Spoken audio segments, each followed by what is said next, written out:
Graça e paz, irmãos. Vamos orar.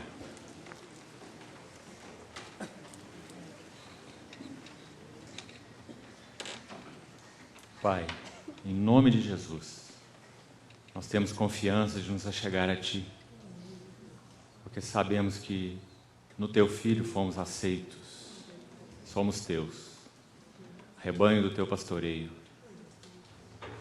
Muito obrigado pelo zelo paternal do Senhor em apacentar nossas vidas com Tua vara e o Teu cajado.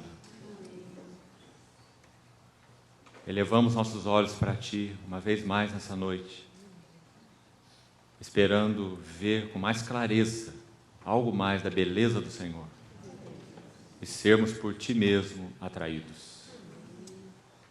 Pela Tua fidelidade e misericórdia, supre-nos de tudo que necessitamos nessa noite de reunião.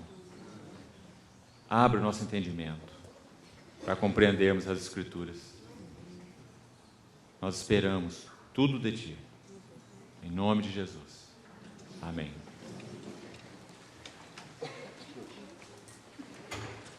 Ontem, irmãos, nós lemos o texto de Hebreus, capítulo 3, os primeiros versos. E aquele texto, versículos de 1 a 6, nos deixa bastante claro, então, que o nosso estudo das Escrituras com relação a esse assunto do tabernáculo, ele realmente não é, em nenhum aspecto, algo que signifique um desperdício de tempo, em nenhum aspecto vasculhar o invasculhável, mas aquele texto diz que Moisés era fiel em toda a casa de Deus como um servo para testemunho. Toda aquela casa de Deus do Velho Testamento tinha um propósito muito definido e expresso aí no capítulo 3 de Hebreus, para testemunho das coisas que haviam de ser anunciadas. Talvez a melhor expressão aí seja ditas. E há uma conexão então direta com o capítulo 1, os primeiros versos que também comentamos ontem, que diz que tudo o que Deus falou no Velho Testamento de forma fragmentária, de forma parcial, de forma transitória, através de profetas, nesses últimos dias Ele nos falou no Filho. O Filho, então, significando o seu falar, não fragmentário, mas total. Não temporário, mas definitivo. E não parcial, mas final. Falar final de Deus. Agora, então, retomando de onde paramos ontem, por que nós estudamos o Velho Testamento? Se toda a lei cerimonial, as ordenanças, as figuras, tipos, sombras, se cumpriram em Cristo? Porque, segundo o capítulo 9 de Hebreus, também lemos ontem, verso 1, verso 9, primeiro verso 1 e 2, depois verso 9, que quando aquele santuário terrestre foi estabelecido, Hebreus 9, os primeiros versos, um santuário terrestre, a palavra diz que aquele santuário terrestre, com todo o seu mobiliário, com todas as suas subdivisões, átrio, santo lugar, lugar santo, era uma parábola para a época presente. Então o Espírito Santo, a maneira do Espírito Santo operar é a seguinte: ele toma a luz do Novo Testamento. Guarde, irmão e irmã, esse princípio tão importante. Ele toma a luz clara, não obscura, claríssima, do Novo Testamento, dada na pessoa do Filho, e lança essa luz no Velho Testamento, nas sombras, figuras, tipos, para que então a nossa mente não tenha liberdade de ficar vagueando.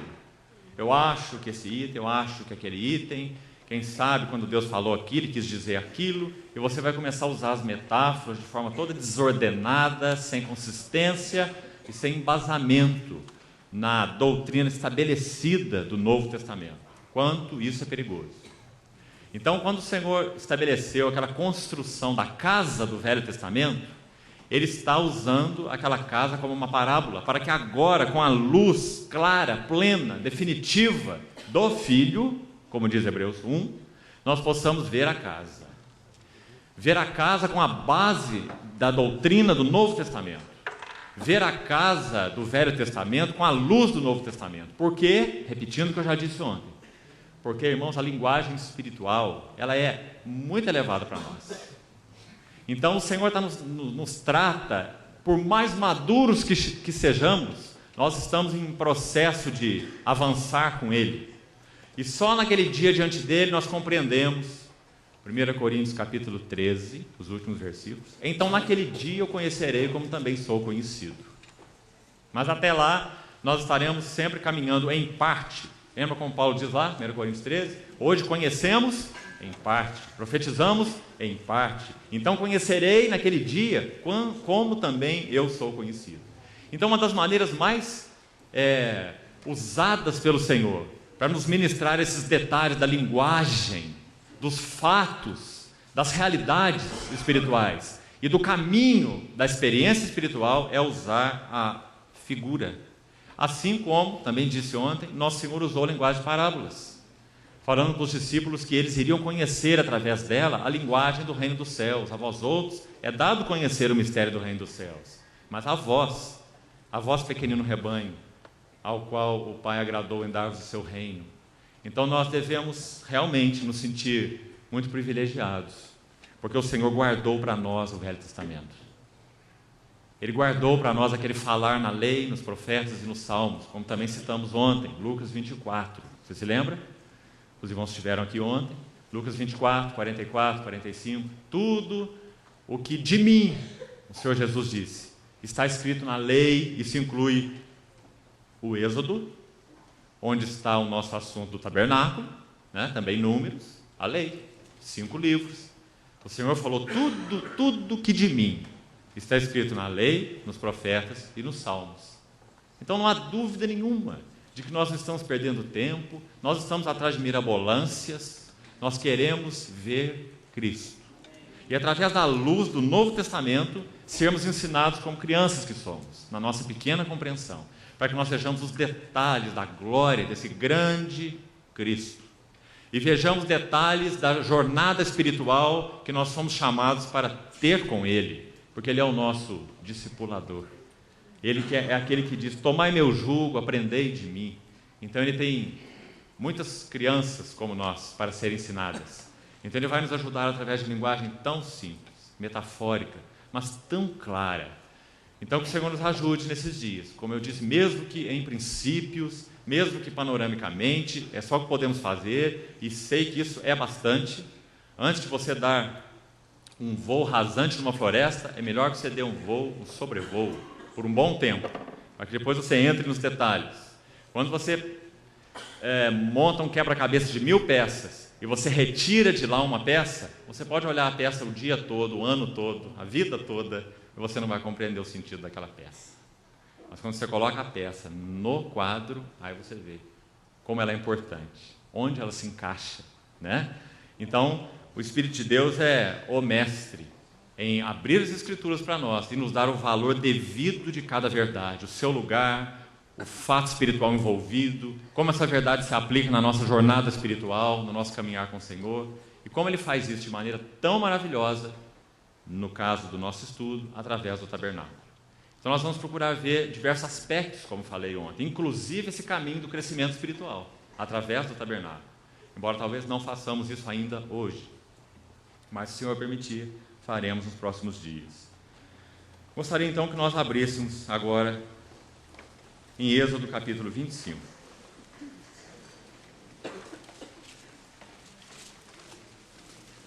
Êxodo capítulo 25.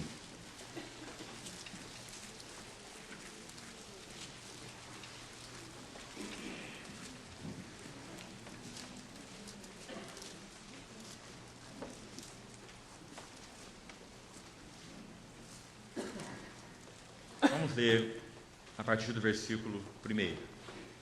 Disse o Senhor a Moisés: fala aos filhos de Israel que me tragam oferta de todo homem cujo coração o mover para isso. Dele recebereis a minha oferta. Esta é a oferta que dele recebereis: ouro, prata e bronze, estofa azul, púrpura e carmesim e linho fino, e pelos de cabra, e peles de carneiros tintos de vermelho, e peles de animais marinhos, e madeira de acácia, azeite para a luz, especiarias para o óleo da unção e para o incenso aromático, pedras de ônix, pedras de engaste para a estola sacerdotal e para o peitoral. E me farão um santuário, para que eu possa habitar no meio deles, segundo a tudo o que eu te mostrar para modelo do tabernáculo, e para todos os seus móveis, assim mesmo o fareis. Muita coisa importante aqui, já de início. Primeiro, verso 1, disse o Senhor a Moisés. Todos os detalhes, todos os assuntos, as minúcias envolvidas no tabernáculo são oráculos de Deus. Não são elementos provenientes da mente de Moisés, e nem quando interpretados, podem ser interpretados sem a consistência do Novo Testamento, porque o Deus que inspirou o Velho Testamento é o Deus que inspirou o Novo Testamento, e toda a palavra de Deus, de Gênesis a Apocalipse, só tem uma mensagem. A finalidade da palavra de Deus é revelar-nos o seu Filho, porque Ele é a palavra. No princípio era a palavra, e a palavra se fez carne e habitou entre nós. E todos nós temos recebido da sua plenitude e graça sobre graça. Então o ministério do Espírito Santo é abrir a palavra escrita é o caminho da revelação da palavra viva. As palavras que eu vos tenho dito são espírito e são vida, diz o Senhor Jesus. Então, quando nós tomamos a luz do Novo Testamento sobre o Velho Testamento, nós começamos a ter a verdade aberta. Disse o Senhor a Moisés. Depois no versículo 8, mais um princípio importante. Desejo de Deus, desejo eterno de Deus, habitação. Habitação. Foi Ele quem disse, me farão, e esse possessivo aqui é muito importante. Farão para mim, um santuário, para que eu possa habitar no meio deles. Muito interessante se você conhece um pouco do livro do Êxodo. Em primeiro lugar, o Senhor se manifesta naquele fogo, na sarça ardente para Moisés no capítulo 3. Você se lembra? A sarça ardia e não se consumia. Obviamente aquela sarça é uma figura de Cristo, porque somente nele a glória de Deus pode repousar sem que ele seja consumido. Em qualquer um de nós, se a glória de Deus na sua plenitude repousasse, nós nos tornaríamos um monte de nada, porque nós não temos capacidade de suportar esse peso. Então, quando ele viu aquela figura, ele ficou muito espantado, porque a combustão espontânea é muito comum naquela área desértica e quente. Então, arbusto pegar fogo ali é normal. Mas Moisés notou alguma coisa diferente naquele arbusto, aquela sarça. Aquela sarça queimava, mas aquela sarça não se consumia. Porque aquela sarça fala da pessoa de Cristo como aquele que suporta em si mesmo e reflete em si mesmo toda a glória de Deus, porque Ele é quem é. Recebemos da sua plenitude e graça sobre graça, porque Ele veio a nós em verdade e graça, e nós vimos a sua glória, glória como do unigênito do Pai. Então depois você vê aquele fogo inicial na sarça, lá no alto do monte Sinai, e o povo dizendo, Moisés vai lá, tem comunhão com Deus, o povo amedrontado, aterrorizado, depois retorna aqui e diz para nós o que Deus mandou. Então você vê aquele fogo lá no Sinai, diz que o monte fumegava, e o povo estava trêmulo, e Moisés foi lá ter comunhão e trazer para o povo as ordenanças de Deus. Então você vê um segundo fogo aí.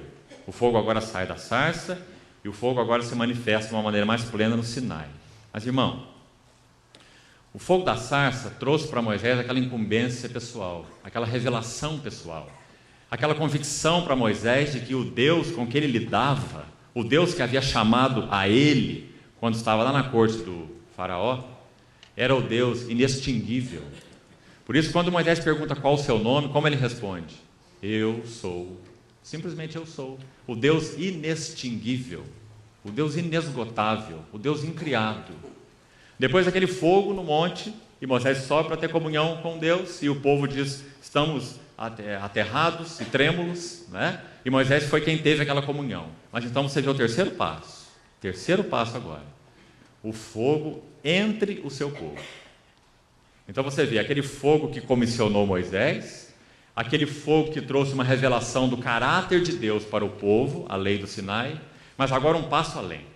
Não apenas o fogo que comissiona Moisés, que também é uma figura de Cristo, não apenas o fogo que revela algo do caráter de Deus através da dádiva da lei, o Monte Sinai, mas agora o fogo vai para onde? Para dentro do tabernáculo. Porque Deus deseja habitar com a sua glória, o mesmo Deus inextinguível. Aquele que apareceu para Moisés na sarça, aquele que se revelou do Sinai. Agora ele se coloca no meio do seu povo para ter comunhão. E me farão um santuário para que eu possa habitar. Só que tem mais um detalhe aqui. Essa habitação não pode ter nada de leviano. Porque lembre-se, esse Deus é o Deus da sarça. Aquela sarça que ardia e não se consumia. Esse Deus que é santo, santo e santo. E coloca o seu tabernáculo no meio de um povo que é pecador e pecador e pecador. 1 João, capítulo 1, versículo 5, diz assim, Deus é luz, e nele não há treva nenhuma. Nós, o inverso. Se esse versículo falasse de nós, ele dizia assim, nós somos trevas, na qual não há luz nenhuma. Então agora esse Deus se coloca no meio do povo para ter comunhão com ele. Esse Deus não vai mudar o seu caráter. Esse Deus não vai mudar as suas reivindicações. Porque se ele fizer isso, ele deixa de ser Deus. Ele não pode inferiorizar-se. Irmão, você consegue ver a beleza disso? Você acha que quando o Verbo, a palavra eterna, se fez carne, ele foi inferiorizado? Você crê nessa corrente teológica herética, desde o século XIX, que diz que naquela esquenosen de Filipenses 2, quando ele se humilhou e se esvaziou, que quando ele se esvaziou, ele deixou de ser Deus, como diziam aqueles teólogos, a teoria quenótica, que ele se esvaziou da divindade. Que absurdo é esse? Ele deixou a sua glória, mas nunca a sua divindade, porque Deus deixar de ser Deus é Deus deixar de existir. Ele não pode negar-se a si mesmo. Então o mistério da encarnação se torna completamente vazio, se aquele que se fez carne não é Deus. E nós nunca poderíamos ser reconciliados com Deus se quem se fez carne se inferiorizou e se tornou menor que Deus. Ele não teria caráter moral para nos reconciliar com o Deus eterno se ele não é Deus. Nós nunca poderíamos ser justificados à altura da justiça de Deus se esse que se fez carne é menor do que Deus. Mas nós fomos plenamente justificados, porque esse que se fez carne é Deus e ninguém menor que Deus. 100% Deus. Assim como 100% homem. E daqui a pouco, quem sabe, nós vamos ver um pouco desses detalhes no verso 10 de Êxodo 25. Por que a arca era feita de madeira e revestida de ouro? Exatamente porque essa é a verdade do Novo Testamento, irmão. Muito cuidado. Eu não estou fazendo mirabolância nenhuma aqui. Eu estou mostrando para os irmãos na sombra a verdade clara do Novo Testamento. Que o nosso Deus, que o Senhor Jesus é 100% Deus e 100% homem. Então, voltando aonde estávamos, quando ele coloca o seu santuário para habitar com o seu povo, é luz no meio das trevas. E agora? O problema está criado. Então Deus estabelece os princípios da comunhão. Como que aquele povo podia entrar no Santo dos Santos? Não podia. Seriam fulminados. Como que até mesmo um representante, por mais digno que ele pudesse ser, e era assim que acontecia lá, o sumo sacerdote, não é? Era o separado, o preparado, ungido, para que fosse lá ministrar. Como homem em si, mesmo problema. Como ele poderia entrar no Santo dos Santos? Seria fulminado. Então Deus estabeleceu os princípios para que o acesso do homem, que é trevas em si mesmo, pudesse ser plenamente providenciado para a comunhão com esse Deus que é santo. Então aquela glória de Deus, desse Deus inextinguível, essa Shekinah, estava como que trancada lá no quartinho escuro. Não é assim? Não tinha janela nenhuma naquele quarto. O santo dos santos. Então havia todo um princípio para que o sumo sacerdote pudesse chegar até lá. Onde então, em outras reuniões, nós vamos procurar compartilhar esse princípio, esse caminho da adoração, ou esse caminho mesmo do crescimento espiritual. Esse avançar no conhecimento e na relação com Deus em Cristo Jesus. de purificação no átrio, para a iluminação no santo lugar, para a união no Santo dos Santos. Quão rico é esse tema no tabernáculo. Se você estudar cada parte constituinte. Por que a verdade do átrio é de purificação? Nós vamos ver. Por que a verdade central do santo lugar é iluminação? O que significa isso na nossa experiência espiritual? Nós já somos filhos da luz, já nascemos em Cristo. O que é na experiência espiritual crescer em luz? O que aqueles 3 móveis nos ensinam? Candelabro, mesa de pães e altar de incenso. Mas aí ainda não parou aí. Aí depois nós vamos para a Arca da Aliança, que vai nos falar de união. União, isso é o propósito de Deus, união. Então, o tabernáculo, de diversos ângulos, ele tem tanto para nos ensinar e nos ajudar. Então, primeiro nós precisamos contemplar muito bem esse problema, para que nós possamos ver a glória da solução. Primeiro, a profundidade do problema. Depois, a glória da solução. A profundidade do problema é Deus ser quem é, colocar o seu lugar de habitação no meio do povo, sendo o povo quem é. Então, me farão um santuário para que eu possa habitar. Versículo 9 diz: segundo tudo que eu te mostrar, para modelo do tabernáculo. Vamos procurar aqui ajudar um pouquinho mais os irmãos. Tabernáculo significa a própria presença de Deus entre eles. O Senhor já deixou muito claro no versículo 8. E para modelo de todos os móveis. Móveis. Se você puder estudar, você vai precisar fazer sozinho, se assim se interessar. Se você estudar os móveis, os utensílios, cada um deles, altar de bronze, pia de bronze, no átrio, candelabro, mesa de pães e altar de incenso, no santo lugar. E Arca da Aliança, sozinha, lá no Santo dos Santos, você vai ver que os utensílios falam dos princípios de Deus. O tabernáculo fala da presença de Deus. Os móveis, o mobiliário, fala dos princípios de Deus, para que nós possamos ter uma relação adequada com Ele. O tabernáculo, em primeiro lugar, não tinha um monte de portas. Aquela tenda, aquela área própria de 50 por 100 côvados, cercada para se compor o tabernáculo, era todo de uma cortina de linho fino, branco. Não era assim? Porque esse linho fino fala do quê? Da justiça de Deus. Todo aquele linho branco. E havia uma única porta, não é assim?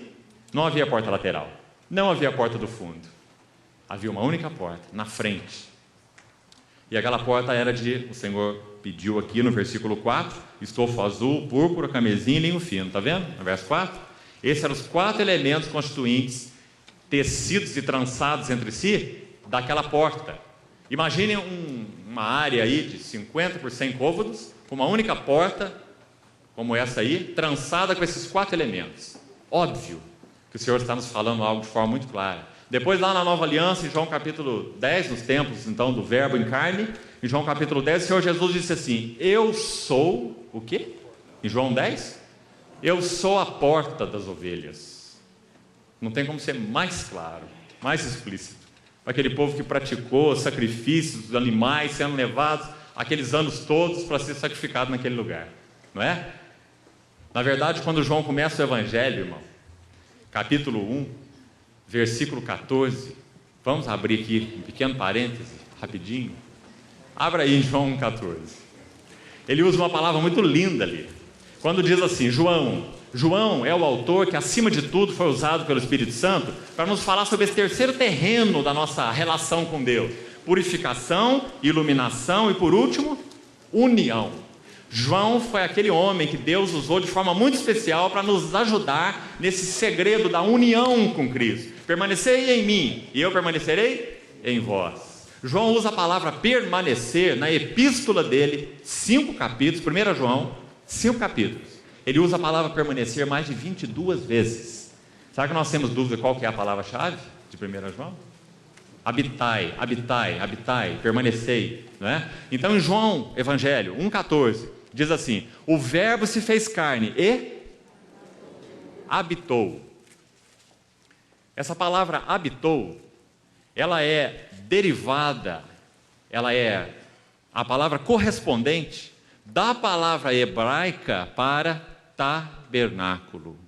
Essa palavra seria melhor traduzida por tabernaculou, porque é exatamente esse o sentido. A palavra habitou é tabernaculou. Então veja como João vai nos dar a realidade espiritual daquilo que estava contido no tabernáculo. E, aliás, o Evangelho de João é o que faz isso com maior maestria. Ele vai mostrar esse caminho da adoração, purificação, iluminação e união. A primeira sessão de João tem a ver com vida, purificação. A segunda sessão do Evangelho de João tem a ver com luz. O Senhor começa a segunda sessão dizendo: eu sou a luz do mundo. Quem me segue não andará em trevas, mas terá a luz da vida. João 8,12. E a terceira sessão de João, que começa no capítulo 14, sabendo Jesus que viera de Deus, que voltava para Deus, ao aproximar-se da festa da Páscoa, tendo amado os seus que estavam no mundo, amou-os até o fim. A última sessão tem a ver com união. Você pode dividir o Evangelho de João exatamente da mesma maneira que o tabernáculo é dividido. Primeira sessão, purificação. Segunda sessão, iluminação. Terceira sessão, união. Então, quando João diz esse verbo, essa palavra, ela se fez carne e tabernaculou entre nós. Há uma versão, uma tradução livre, alternativa desse versículo, que traz bem essa ideia do original, do grego. Diz que essa palavra, ela se fez carne e colocou a sua tenda entre nós. Colocou sua tenda entre nós. Que tradução mais linda. Porque é exatamente isso que essa palavra quer dizer. Tabernaculou, ou habitou. Então, lá no versículo 9 de Êxodo, onde estávamos lendo, o tabernáculo fala da presença de Deus em Cristo Jesus, como figura de Cristo. E esses móveis, como nós lemos lá, falam dos princípios para que nós possamos, então, habitar plenamente em Deus, através de cada utensílio daquele que nós vamos procurar ver numa outra sessão. Agora, irmãos, quando Deus começa a falar do seu lugar de habitação, por onde que ele começa? Veja bem, quando nós vamos entrar nessa nossa relação com Deus cada vez mais profunda de conhecimento de Deus em Cristo, 2 Coríntios 4 diz assim: Ele resplandeceu, Deus resplandeceu nos nossos corações para iluminação do conhecimento da glória de Deus na face de Cristo. Não é assim? Então, na nossa experiência espiritual, nós não começamos pela arca, nós começamos pela porta, nós somos lá de fora. Ele estabeleceu o tabernáculo, nós somos chamados para entrar. Primeira coisa que vemos é a porta. Eu sou a porta das ovelhas. 4 tipos de tecidos. Cada um deles, muito claramente aponta para um dos 4 evangelhos. O púrpura era a cor real. Mateus. Se você ler lá Apocalipse 4, aqueles seres viventes, você vai ver que o primeiro, um daqueles seres tem a face de leão, não é? Que fala do rei. 4 seres viventes, 4 evangelhos, 4 cores. 4 aspectos do mesmo Senhor, do mesmo Salvador. Então, púrpura, porque ele é rei, Mateus, o primeiro evangelista. Carmesim, vestes sacerdotais, porque ele é o servo. Esse é o tema do evangelho de Marcos, o servo. Carmesim é o tecido do servo, do sacerdote. Depois, Lucas, linho fino retorcido, porque Lucas mostra que ele é homem, e um homem perfeito, linho fino retorcido. E estofo azul. Azul fala da sua natureza celestial. Evangelho de João, que enfatiza então que ele é Deus, ele é a palavra. Então você vê rei, servo, homem e Deus. Rei, servo, homem e Deus. Mateus, Marcos, Lucas e João. Quando você vai lá no Apocalipse, você vai ver que em roda do trono, Apocalipse 4, aquele que está sentado no trono, que é o Cordeiro, é o Senhor, ele é cercado de 4 seres viventes. Você se lembra? O primeiro ser vivente tem a aparência de leão, rei. O segundo de um boi, o servo, Marcos. O terceiro de um homem. E o quarto de águia. Rei, servo, homem e Deus. Então, irmãos, como é maravilhoso você ver a coerência das Escrituras. Em toda a sua linguagem, em todas as suas figuras e na realidade do Novo Testamento. Então, na nossa experiência espiritual, nós começamos por esse Senhor, como a porta. Agora, Deus, quando vai descrever o seu lugar de habitação, ele não começa com as necessidades do pecador. É claro que as necessidades do pecador têm o seu lugar, a sua importância. Nós podemos começar uma abordagem do Evangelho por aí. Vou citar 2 exemplos para os irmãos, do Novo Testamento. Se você estudar Romanos, Romanos começa a abordar a nossa relação com Deus de baixo para cima. Porque Romanos começa com todos os homens estão condenados. Não há nenhum justo, nem sequer um. Não é assim que começa? E depois ele vai até o capítulo 8, onde encerra a parte doutrinária. No capítulo 8 ele fala de que assunto? Glorificação. A ardente expectativa da criação aguarda a revelação da glória dos filhos de Deus. É assim que ele vai. Ele começa então do lado de fora, com a condenação, e mostra que esses condenados foram justificados, esses justificados foram santificados, esses santificados, unidos com Cristo na sua morte, fomos santificados, foram libertos da lei no capítulo 7 e são glorificados. Eles podem andar no Espírito e serão glorificados. Então Romanos vai de baixo para cima. Mas quando você lê Efésios, ele vai de cima para baixo. Efésios começa assim: bendito Deus e Pai do nosso Senhor Jesus Cristo, que nos escolheu nele antes da fundação do mundo, para sermos santos e irrepreensíveis perante Ele em amor. Aí ele vai descendo. Em amor nos predestinou para Ele, para a adoção de filhos por meio de Jesus Cristo, segundo a sua vontade. Lá mais para frente que ele vai falar sobre o seu sangue, a remissão de pecados, a adoção, né? Então você vê o Evangelho que sobe e você vê o Evangelho que desce. Porque o Senhor Jesus é a escada de Jacó. Lembra no capítulo 1 de João? Quando ele conversa com Natanael, dizendo que ele tinha visto Natanael lá debaixo da figueira. Lembra? Finalzinho do capítulo 1 de João. Aí ele fala assim: Natanael, porque eu disse que eu te vi lá debaixo da figueira, você creu? Você verá coisas maiores. Você verá os anjos de Deus subindo e descendo sobre o Filho do Homem. O Senhor Jesus está interpretando o sonho de Jacó, falando: olha, Natanael, sabe quem sou eu? Eu sou aquele que leva o homem a Deus e que traz Deus ao homem. Ele é a escada de Jacó. Então, irmãos, esse é o sentido primário do tabernáculo. Na experiência espiritual, nós vamos de fora para dentro, nós vamos da porta até o Santo dos Santos. Mas quando Deus vai descrever o seu lugar de habitação, Ele vai começar do Santo dos Santos, porque Ele vai falar da sua glória. Agora, uma outra coisa majestosa no tabernáculo. Você tem o sangue lá no primeiro móvel, que é o altar de bronze, não é? Lá o sacrifício era imolado, bronze. Bronze na Bíblia tem relação com o pecado e com o julgamento do pecado. Sangue no altar de bronze e sangue no propiciatório. Sangue e sangue. O sangue diante de Deus nunca fica velho. Nós não apreciamos o sangue de Cristo naquele dia que nós fomos convertidos e adoramos o Senhor e reconhecemos quem Ele é, que imensa graça, que amor que nos aceitou, que nos incluiu com tudo que éramos, mas na medida que vamos andando pelo caminho da adoração, esse caminho é palmilhado de sangue. Até que lá no Santo dos Santos, de novo está o sangue. A nossa apreciação do valor, da profundidade, do frescor do sangue de Cristo são cada vez mais profundos. Por que nós andamos em busca de novidades, muitas vezes, como cristãos? Porque nós não compreendemos as riquezas insondáveis de Cristo. Nós não compreendemos que você não tem que alcançar uma compreensão espiritual apenas do sangue no altar de bronze, que tem a ver com purificação dos teus pecados. Mas nós precisamos alcançar uma compreensão do sangue no propiciatório, que tem a ver com a glória de Deus. Sobre o propiciatório tinham querubins, e querubins falam da glória de Deus. Quando o Senhor Jesus derramou o seu sangue, lá no altar de bronze, usando a figura, o seu desejo não era apenas purificar nossos pecados. Isso é negativo, irmão. Isso é você adotar uma criança lá não sei da onde, toda suja, desvalida, né? Dá um banho na criança e agora você deixa a criança viver do jeito que ela quiser. Ela só mudou de lugar. Ela estava lá perdida no mundo, agora vai ficar perdida dentro da sua casa, né? Só tomou um banho. Isso é o evangelho que foca apenas a purificação de pecados.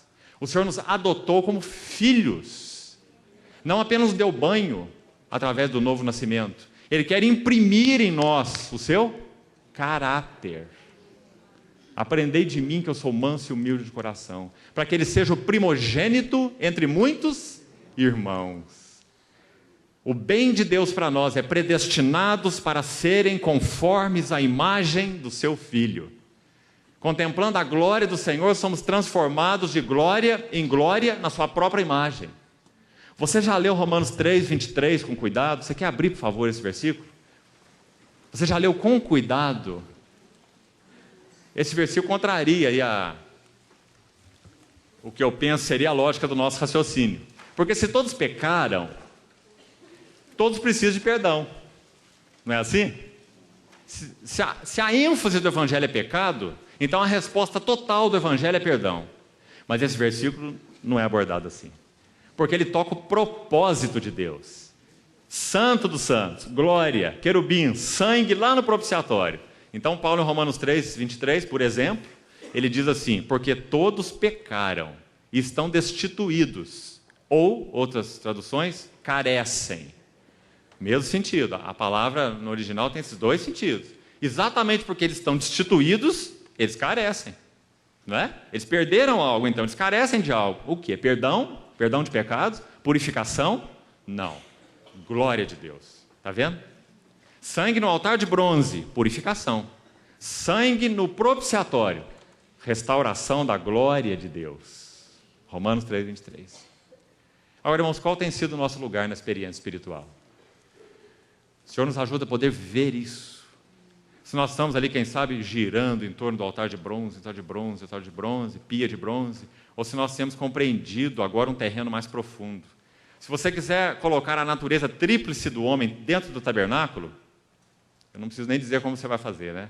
Fica fácil. O átrio é uma figura do corpo, o santo lugar é uma figura da alma, e o santo dos santos é uma figura do espírito. Será que nós temos compreendido que a salvação de Deus quer alcançar a nossa alma?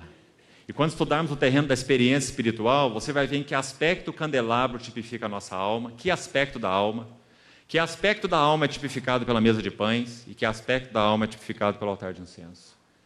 Mente, vontade e emoções. E você vai ver que o desejo de Deus é transformar a nossa mente segundo a mente de Cristo, conformar a nossa vontade segundo a vontade de Cristo, para que experimentemos a boa, agradável e perfeita vontade de Deus. E fazer com que as nossas emoções queimem incenso para Ele e não fogo estranho. Então, irmãos, o caminho do tabernáculo fala de um caminho de crescimento espiritual, um caminho de adoração. Então, vamos ficar aqui com essa primeira questão, de dentro para fora, de fora para dentro. Anjos de Deus subindo e descendo sobre o Filho do Homem. Romanos e Efésios. O Evangelho traz Deus ao homem e leva o homem a Deus plenamente, porque Jesus é totalmente Deus e Jesus é totalmente homem. Então, quando o versículo 10 agora diz assim: também farão uma arca do quê? De madeira de acácia.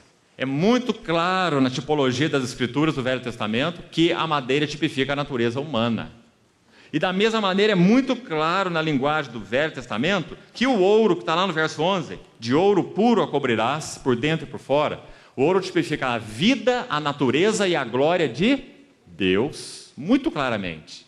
Então, em primeiro lugar, versículo 10, essa arca era de madeira. Irmão, de novo, foge da nossa concepção. Porque se vai ser feito o móvel mais santo, se vai ser feito o móvel mais oculto, o móvel que só vai ter acesso a ele um homem no meio do povo, com um ministério vitalício, só entrava outro a hora que esse morresse, o sumo sacerdote. E ele ia entrar lá naquele dia mais sagrado do calendário judaico, né? O Yom Kippur, o dia da expiação, que nós não teremos tempo de estudar, mas você faria bem em ler Levítico 16 na sua casa, para você ver o significado da expiação pelo sangue. Então, se esse móvel há de ser feito, vamos deixar a madeira de lado, né? Vamos usar só ouro, porque esse móvel vai falar da glória de Deus, mas não. Madeira revestida de ouro. Quando você lê os evangelhos, a linguagem clara, revelada no Filho, em Cristo, no Novo Testamento, o que você vê? Você vê que o Verbo se fez carne, assumindo natureza humana. E não apenas ele foi concebido pelo Espírito Santo. Lucas, aquele anjo disse para Maria: o ente santo que te há de nascer será chamado Filho de Deus, concebido pelo Espírito Santo. Ouro por dentro, concebido pelo Espírito, mas também ouro por fora. Quando ele vai ser introduzido ali no seu ministério terreno, aos 30 anos, quando ele é batizado, o Espírito Santo desceu sobre ele, na forma corpórea de uma pomba. Então ele não só foi concebido pelo Espírito, mas ele foi ungido pelo Espírito. Então a arca era coberta de ouro por dentro e por fora. Uma outra questão fundamental, irmãos. Claro, na linguagem do Novo Testamento, na luz do Novo Testamento, que é onde nós temos a base. Se essa madeira fala da natureza humana, há algo importante de compreendermos aqui. Irmão, o que o Senhor Jesus não assumisse, Ele não poderia salvar. Vou tentar explicar essa expressão. Se Ele fosse um meio homem, Ele só salvaria metade do homem. Algumas heresias no início da história da igreja, várias, diversas. Elas procuravam, o diabo range os dentes contra essa verdade da encarnação. Ou tenta diminuir a divindade dele, ou tenta de alguma maneira negar a humanidade dele, do Senhor Jesus. Isso foi verdadeiro especialmente nos primeiros séculos da história da igreja. mas ainda permanecem entre nós raízes diversas dessas heresias passadas, e com a mesma força, que negam a divindade de Cristo plenamente, ou negam a humanidade de Cristo plenamente. Então, o Senhor Jesus, quando assumiu a natureza humana, vou citar 3 versos para os irmãos. Quando ele estava na cruz, ele disse assim: Pai, nas tuas mãos eu entrego o meu espírito. Então, quando ele clamou, Deus meu, por que me desamparaste? O pecado estava sendo julgado na vida do Santo Cordeiro de Deus de forma plena. Deus é espírito. E de uma forma inexplicável para nós. O Verbo que é Deus, encarnado, foi separado de Deus. E ele não está falando, usando uma força de expressão, quando na cruz ele diz: Deus meu, por que me desamparaste? Porque o pecado é uma realidade espiritual que estava sendo julgado no Filho de maneira plena. Então, em espírito, ele foi separado de Deus. Em espírito, alma e corpo. O Verbo encarnado foi separado de Deus e julgado naquela cruz. Então, o pecado pode ser adequadamente tratado no terreno do espírito. Pai, nas tuas mãos eu rendo, eu entrego o meu espírito. Por isso, nós podemos ser regenerados no nosso espírito. Ele nos deu vida, estando nós mortos nos vossos delitos e pecados. Quando nós nascemos do alto, nós nascemos do Espírito. O que é nascido da carne é carne, o que é nascido do Espírito é Espírito. Porque a obra do Senhor Jesus incluiu o nosso Espírito, porque Ele teve espírito humano. Havia, por exemplo, uma heresia no início da história da igreja que dizia assim: a pessoa do Senhor Jesus era alma humana, corpo humano, mas o Espírito dele foi substituído pelo Logos, pela palavra eterna. Então ele não tinha espírito humano.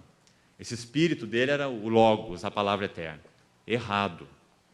O Logos era a base da personalidade de Jesus, que tinha espírito humano, alma humana e corpo humano. Ele pôde dizer: Pai, nas tuas mãos eu entrego o meu espírito. Ele não disse o teu espírito, mas o meu espírito. Quando no Getsemane ele orava, ele disse assim: a minha alma está profundamente angustiada até a morte. Jesus tinha mente, é claro. Ele tinha pensamentos, ele tinha vontade e ele tinha emoções. Ele disse: a minha comida consiste em fazer a vontade daquele que me enviou a realizar a sua obra. Ele tinha uma vontade muito clara, muito definida, não é? Ele tinha alma e ele tinha corpo, é claro, óbvio. Hebreus capítulo 10, se referindo a ele, citando o Salmo 40, diz assim: sacrifício e oferta não quiseste, antes um corpo me preparaste. Espírito, alma e corpo. E porque ele assumiu a integralidade da natureza humana, nós podemos ser e somos integralmente salvos. Ele já regenerou o nosso espírito, se nós nascemos de novo. Ele está transformando ou santificando as nossas almas, na medida que nós vamos andando nessa relação com Ele. A nossa mente vai sendo transformada.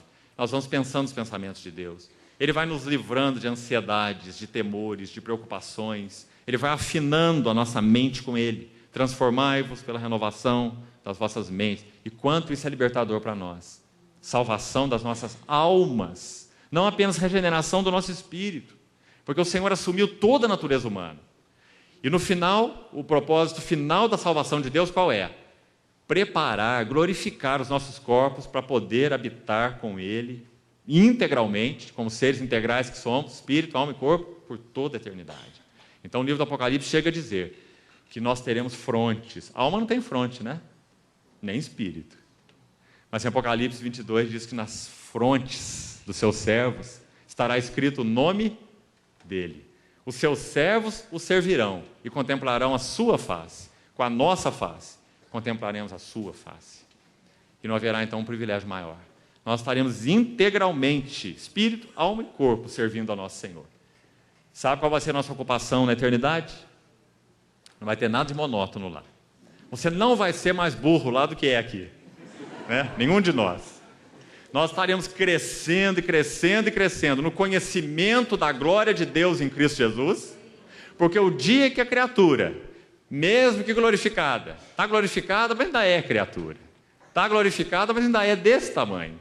Se um dia a criatura pudesse colocar o Criador na mesa de dissecção, dissecá-lo e conhecer tudo sobre ele, a criatura seria maior do que o Criador. Isso é muito lógico e óbvio, não é? Nunca será assim, porque Ele é o Deus da sarça ardente. Ele é um Deus inexpugnável, inesgotável. E nós então teremos uma eternidade sem fim de descobrimento. Que desafio, né? Que privilégio. Uma eternidade de descobrimento. E não vai ficar monótona. Não tem tempo, não vai ter fim e não vai ter monotonia. Descobrindo o evangelho das insondáveis riquezas de Cristo Jesus, como Paulo diz. E o que essa descoberta vai gerar em nós? O mesmo que devia gerar hoje. E gera pela graça de Deus, né? Aqueles que têm seguido a Cristo. Quanto mais conhecemos, mais adoramos, não é? E servimos. Aliás, essa palavra tem o mesmo sentido.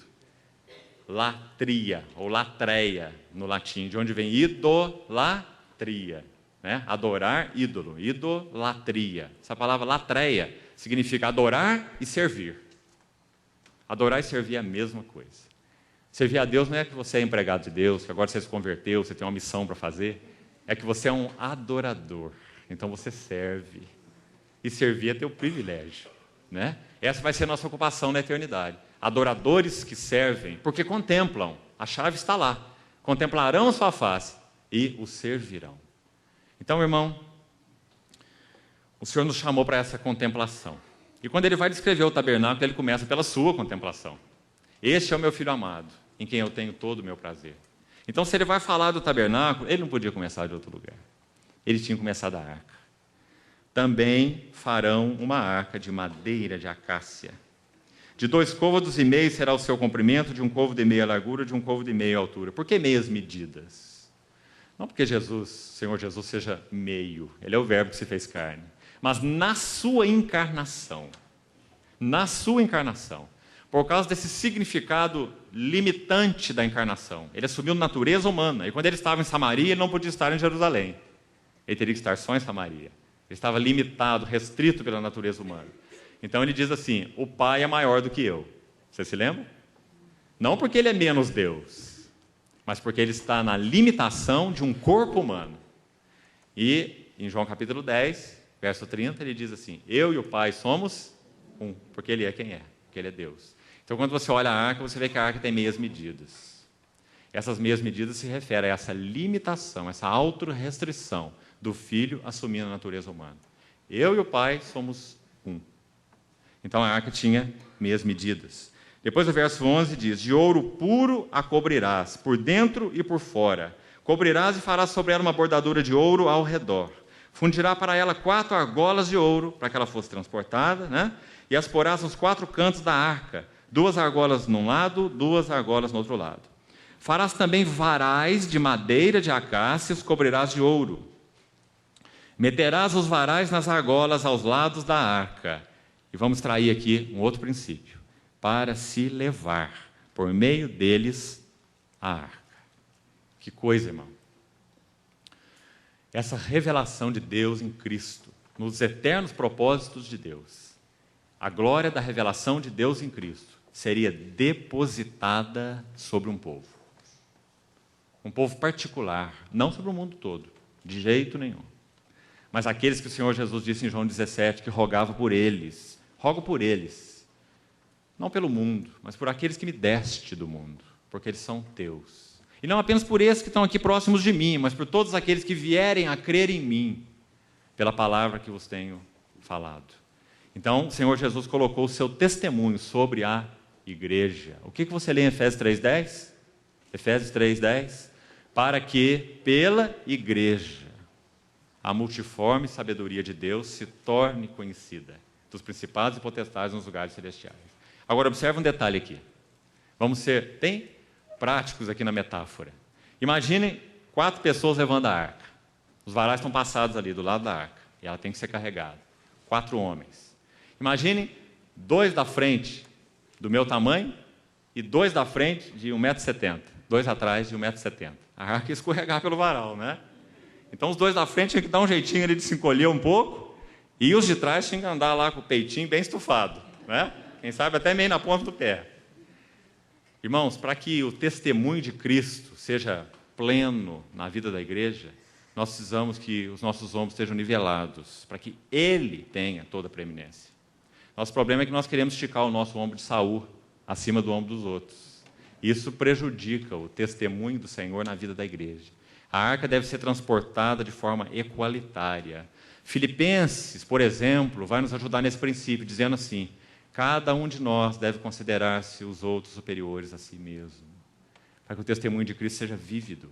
Quem tem a preeminência é a arca, e não aqueles que transportam a arca. O Senhor, quando entrou em Jerusalém, foi adorado, hosana, aquelas palmas foram colocadas. Imagina a ignorância daquele jumento, se ele ficasse olhando para aquele povo e falasse assim: gente, olha o povo aí, colocando aqui panos para eu passar, jogando ramos para mim. Não é? Imagina esse jumento. Eu não sabia que eu ia receber tanta glória aqui em Jerusalém. Não é?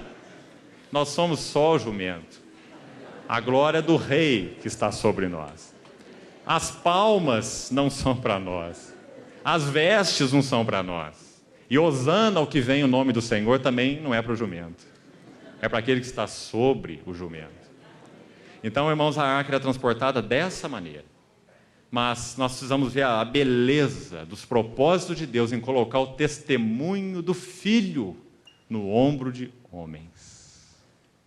O apóstolo Paulo tinha tanta clareza disso, que quando ele escreve aos Gálatas, ele diz assim: olha, irmãos Gálatas, ainda que um anjo enviado do céu vos pregue um outro evangelho, que vá além do que eu vos tenho anunciado, considerem esse anjo um maldito, anátema, reprovado.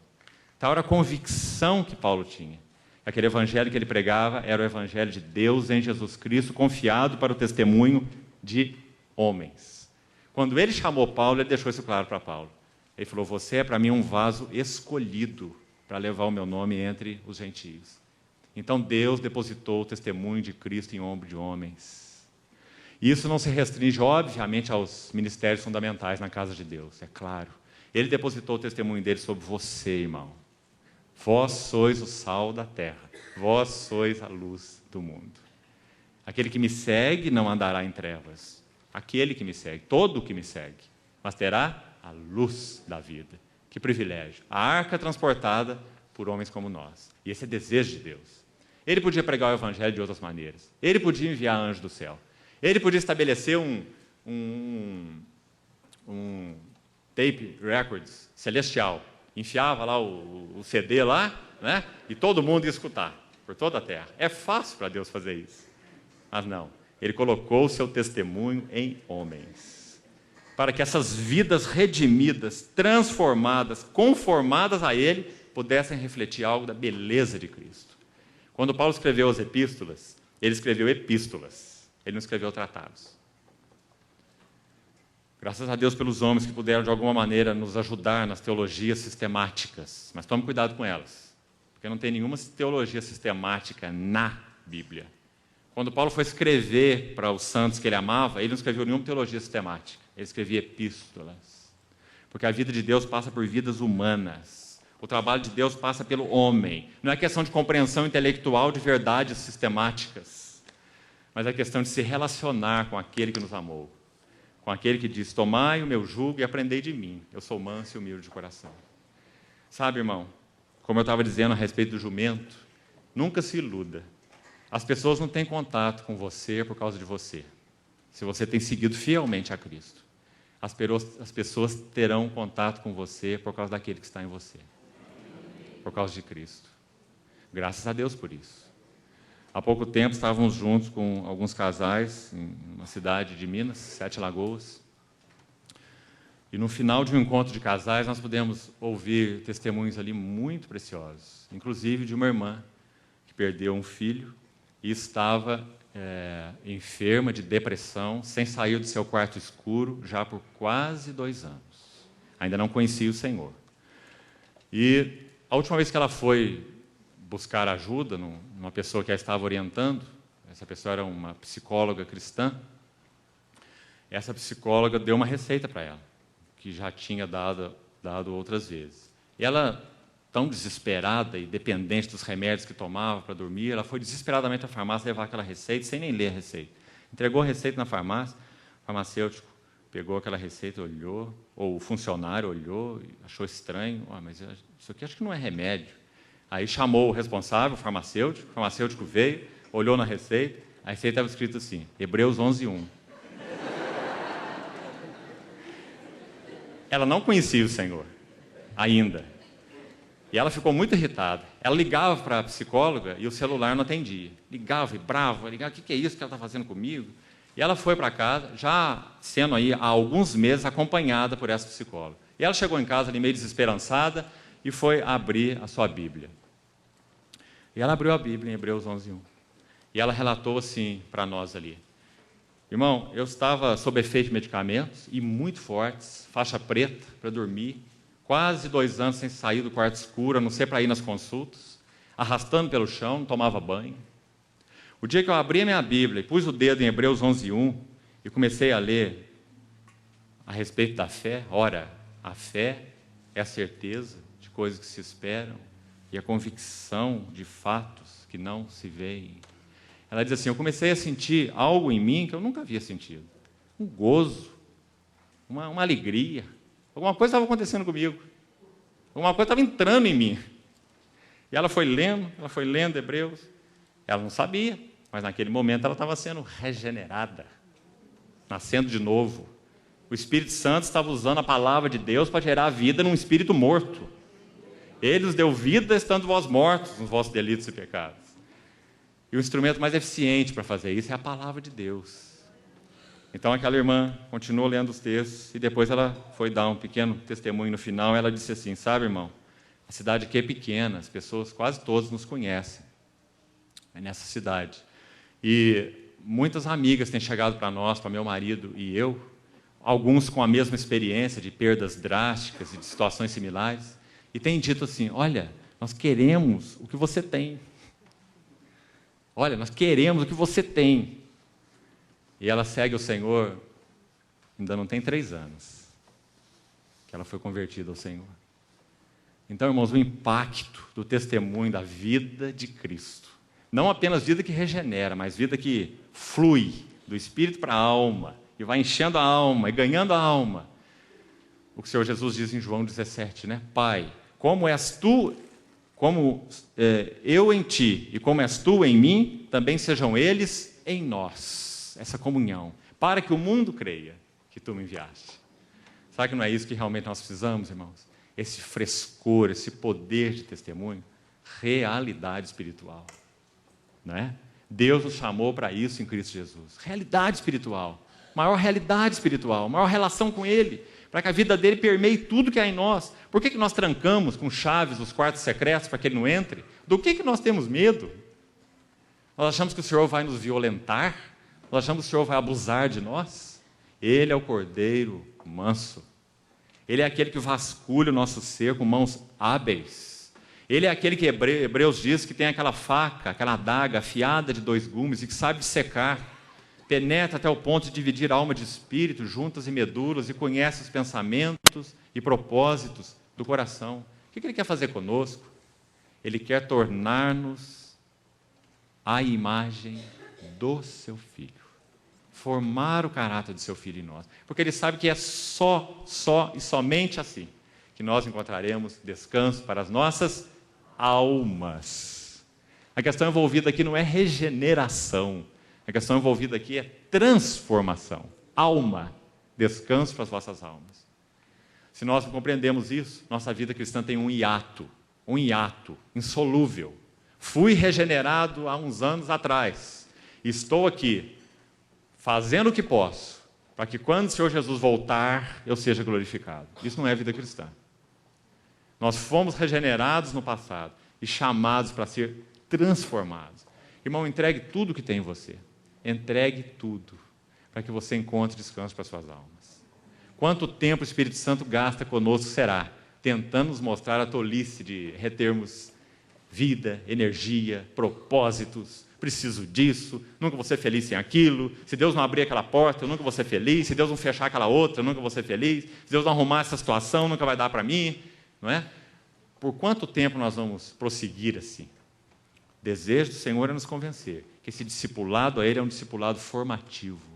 Pela palavra e pelo Espírito, Ele vai trabalhar a vida de Cristo em nós. E lembro que numa outra ocasião já trabalhei com os irmãos esse assunto. Aquela adaga de Hebreus 12, 2 gumes. Na medida em que Ele vai falando ao nosso coração, e o nosso coração vai misturando a palavra com fé, como diz Hebreus 4, palavra que se aproveita é a palavra misturada com fé. Ele diz que no deserto, para aquela geração, não se aproveitou porque não foi misturada com fé naqueles que a ouviram. O que significa misturar com fé? Ter fé na fé? Não, você guardar aquilo que você reconhece que o Senhor está depositando no seu coração. Irmão, ninguém precisa falar isso para você. Você sabe se o Senhor está depositando ou não. Você sabe se o Espírito de Deus está falando com você ou não. Então, se Ele está falando, guarde. Misture essa palavra com fé. O Senhor não está mandando você ser potente, poderoso, capaz, nada disso. Ele está dizendo, mistura a palavra com fé. Mistura a palavra com fé. E a minha palavra é suficiente, viva e eficaz. Então, na medida que ela vai sendo guardada por nós, 2 gumes, morte e ressurreição. Ela vai nos despindo de tudo que nós somos, e esse é o nosso cansaço. E ao mesmo tempo, não tem jeito de um gume entrar e o outro gume não entrar. É uma única espada. Ao mesmo tempo, o Senhor vai nos dando do seu caráter, ressurreição, os 2 lados da cruz, morte e ressurreição, despindo-nos do velho homem e revestindo-nos do novo homem. Efésios capítulo 4. Esse é o trabalho da palavra de Deus, o trabalho da cruz, pela palavra de Deus e pelas circunstâncias. Levar à morte tudo que é nosso cativeiro, e trazer à luz tudo que é dele, o caráter de Cristo formado em nós.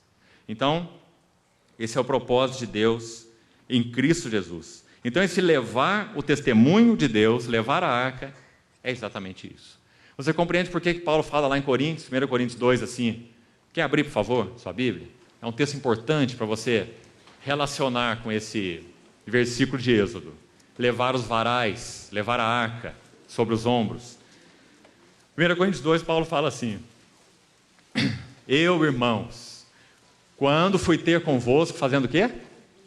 Anunciando-vos o testemunho. Lá no texto de Êxodo está dizendo que essa arca que tem lá os varais, ele completa o texto dizendo assim, dentro dela colocarás o testemunho, com T maiúsculo, o testemunho que eu te darei, se referindo às 2 tábuas da aliança, a palavra de Deus, né? Então, Paulo em 1 Coríntios 2 diz, eu, irmãos, quando fui ter convosco, anunciando-vos o testemunho de Deus, figurado lá pelo tabernáculo, agora claramente revelado aqui em Cristo, né? Testemunho de Deus é Cristo. Aí ele diz, não o fiz com linguagem de ostentação, com sabedoria humana e etc. E vai caminhando por aí. Para que a vossa fé não apoiasse a sabedoria humana, mas sim no poder de Deus. Então, nós fomos chamados para levar o testemunho de Deus sobre os nossos ombros. Isso vai passar por nós. Ainda lá, em Êxodo capítulo 25. Vamos voltar lá. Avançar um pouquinho mais. E nós concluiremos por hoje. Êxodo 25, 17. Diz assim, farás também um propiciatório de ouro puro. Agora não tem a madeira. De ouro puro. O sangue era derramado sobre o propiciatório. O significado literal dessa palavra hebraica, caporé, propiciatório, significa um assento de misericórdia.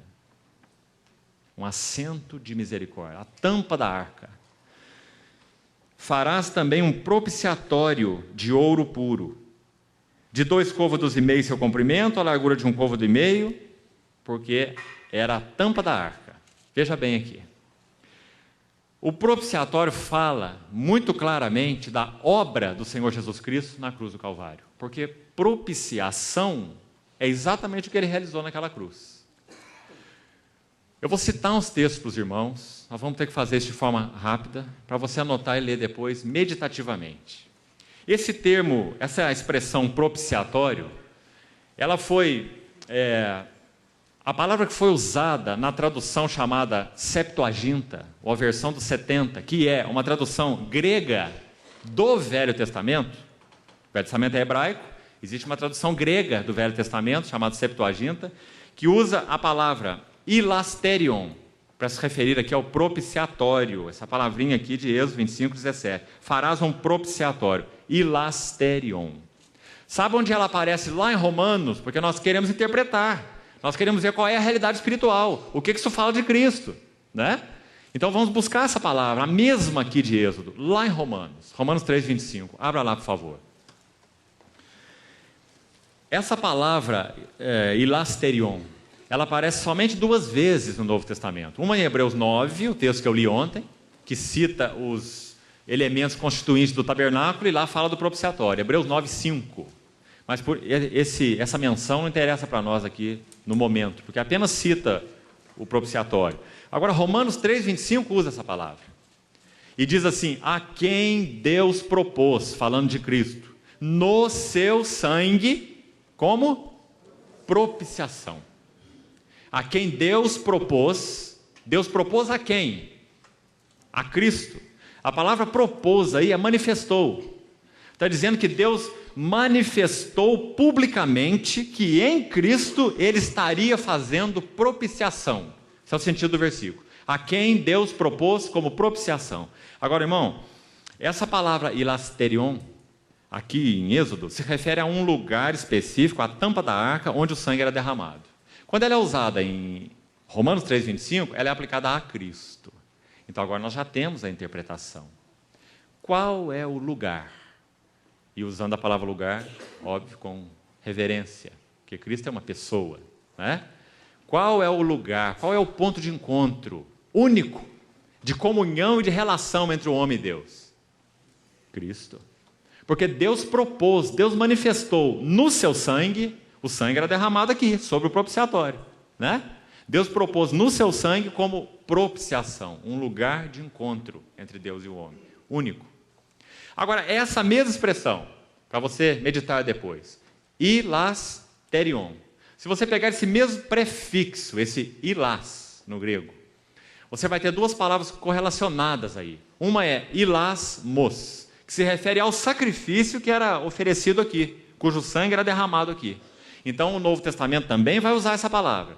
Em 1 João 2:2 e 1 João 4:10. Agora é hilasmos, se referindo ao sacrifício propiciatório. Seria o animal. Queria que você visse então 3 coisas aqui. Depois eu vou montar o quadro. Primeiro, o hilasterion, que é o quê? A tampa da arca, o propiciatório. Depois, o sangue era derramado lá. Esse sangue era de um hilasmos, ou seja, de um sacrifício propiciatório. É lógico, de onde que veio esse sangue? Uma vida foi derramada, uma vida foi oferecida. Então, 1 João 2:2 está dizendo qual é a realidade desse sacrifício propiciatório. O que diz 1 João 2:2? E ele é. Ele quem? Jesus Cristo, o justo. Versículo 1. E ele é a propiciação. Então, os irmãos, vejam, nós precisamos buscar a luz do Novo Testamento para interpretar o tabernáculo. Ele é a propiciação, hilasmos, no original, pelos nossos pecados. Ele é o sacrifício propiciatório. Mas há uma terceira palavra, e agora eu vou concluir o quadro. O mesmo prefixo, hilas, só que agora é um verbo. No grego é hilaskomai.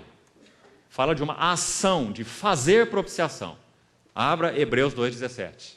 Você vai ver essa palavra. Hilaskomai. Hebreus 2:17. O que diz lá? Que o Senhor Jesus é o fiel, misericordioso e fiel sumo sacerdote nas coisas referentes a Deus. O que mais? Olha, cuidado agora com a sua tradução. Para verbo, ação, para fazer propiciação. Então a palavra é hilaskomai, verbo, fazer propiciação pelos pecados do povo. Então agora vamos completar o quadro. Quem é o nosso Senhor Jesus? Nosso Senhor Jesus é aquele que fez propiciação, porque Ele é o sumo sacerdote. Não é isso que Hebreus diz? Nós temos um sumo sacerdote sobre a casa de Deus. Então nós podemos aproximar com confiança, Hebreus 4:14, junto ao trono da graça. Esse propiciatório em Hebreus 4:14 é chamado de trono da graça. Podemos achegar confiadamente junto ao trono da graça, porque esse sumo sacerdote fez propiciação. Primeiro lugar. Segundo lugar, ele não só fez, mas a pessoa dele mesmo é o lugar onde foi feita a propiciação. Ele é o ponto de encontro entre Deus e o homem. É nele que nós habitamos. Nós estamos em Deus e Deus está em nós. Ele é a tampa da arca. Mas ele ainda é mais uma coisa. Ele é o sacrifício. Ele é o hilasmos. Ele é o sacrifício que foi oferecido. Irmão, quão mais sublime ele é. Por isso que o livro de Hebreus usa a palavra superior, como talvez a palavra-chave de Hebreus, ou melhor, superior. Cristo é um sacrifício superior, a nova aliança é uma aliança superior, as promessas que envolvem a nova aliança são promessas superiores, sempre superior, porque no Velho Testamento não tem jeito disso acontecer. O sacerdote é uma pessoa, o animal é uma outra realidade, não é isso? O animal que vai ser morto, e o propiciatório é uma outra realidade. Cada uma delas falando dessa única pessoa do nosso Salvador. Quem é o Senhor Jesus Cristo? É o nosso sumo sacerdote. Ele fez a propiciação. Quem é o propiciatório? É o nosso Senhor Jesus Cristo. Nele nós temos encontro com Deus e Deus conosco. Quem é o Senhor Jesus Cristo? Ele é o sacrifício propiciatório. Porque Ele não derramou sangue de ninguém. Ele derramou o seu próprio sangue.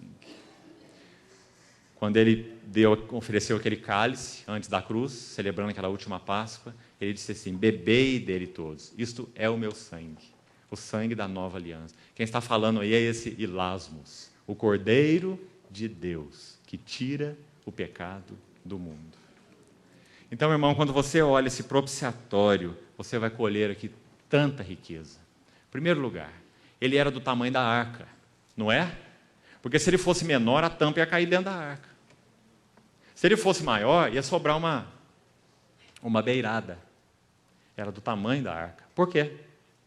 Porque a obra que o Senhor Jesus realizou na cruz do Calvário, da qual o propiciatório é uma figura, é exatamente de acordo com a sua glória, com a sua pessoa, com a sua natureza.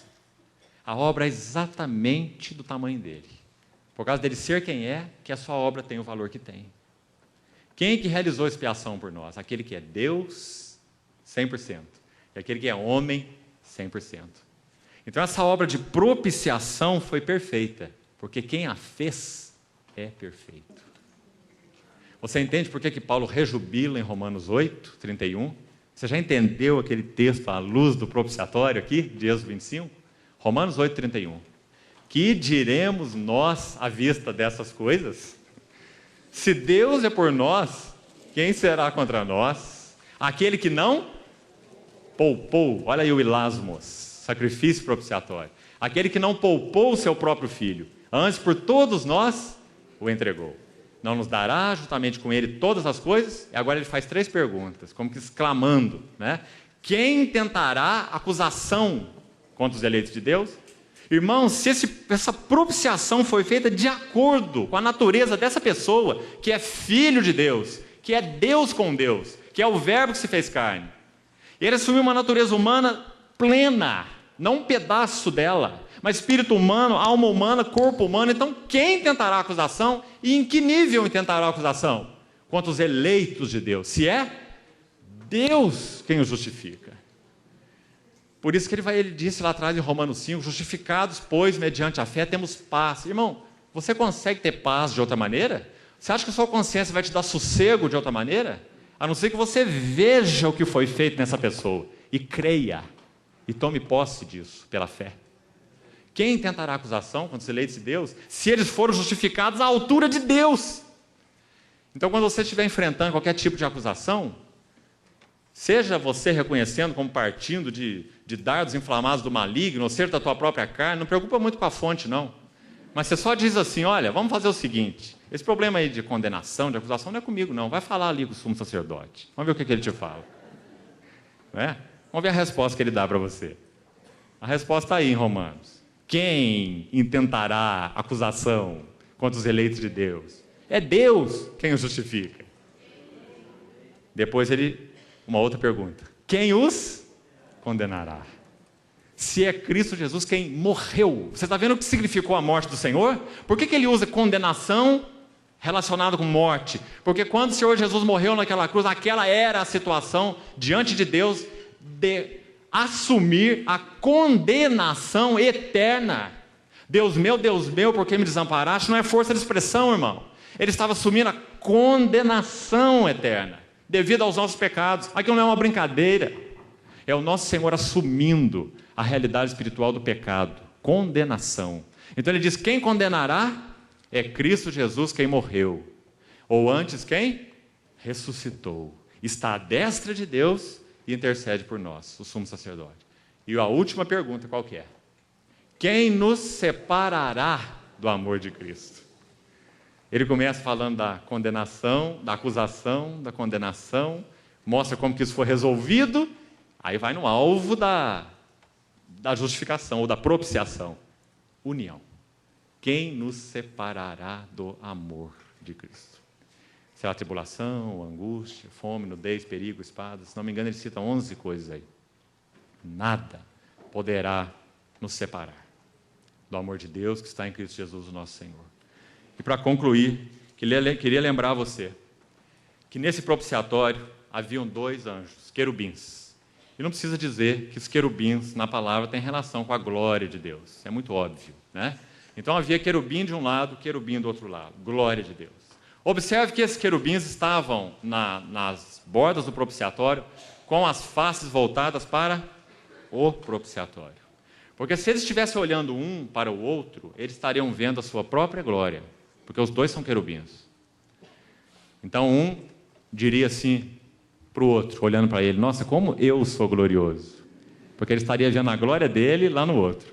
Não é? E eles têm glória, e muita glória, segundo a palavra. Não é? Os querubins da glória. Mas os 2 estavam com as faces voltadas para o 1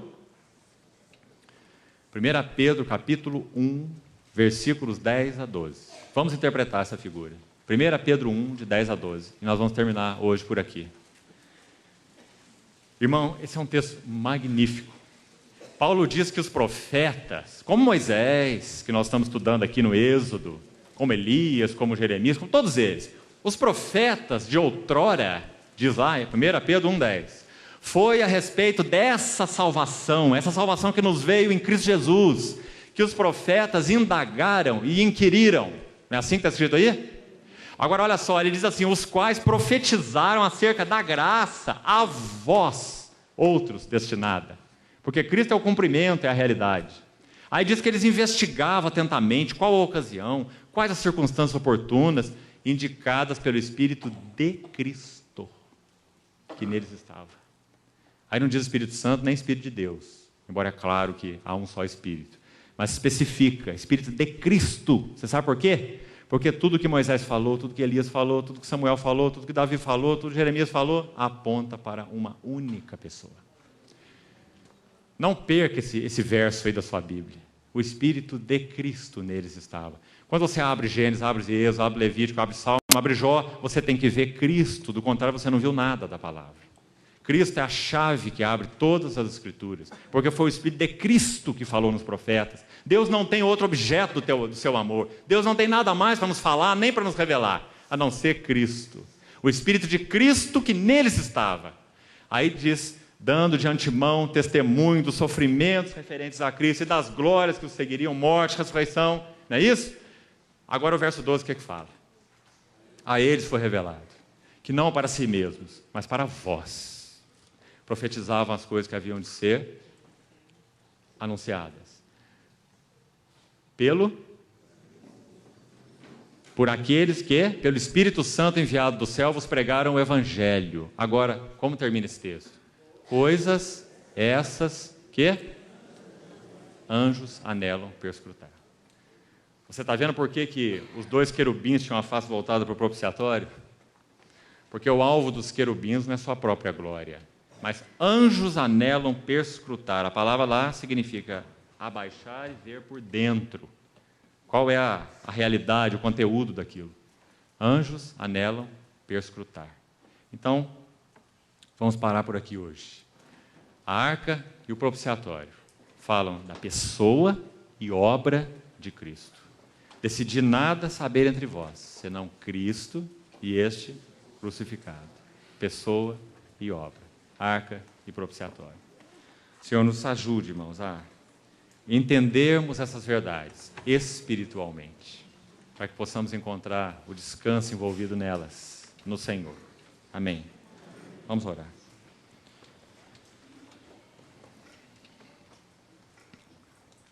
Pai, te pedimos, entregando a Ti os nossos corações, uma vez mais nessa noite, que o Senhor descortine para nós, em revelação e entendimento espiritual, as glórias de Cristo, as glórias dessa nossa tão grande salvação e as glórias do nosso grande sumo sacerdote que penetrou os céus. Senhor, traduz na linguagem da nossa experiência essas verdades espirituais tão sublimes, para que possamos, pela fé, nos apropriar delas e, em adoração, prosseguirmos diante de Ti. Entregamos nossas vidas, uma vez mais, nas mãos do Senhor nessa noite. Trabalha Tua palavra, Senhor, tecendo o caráter de Cristo nas nossas vidas. Nós te agradecemos e te pedimos, em nome de Jesus. Amém, Senhor.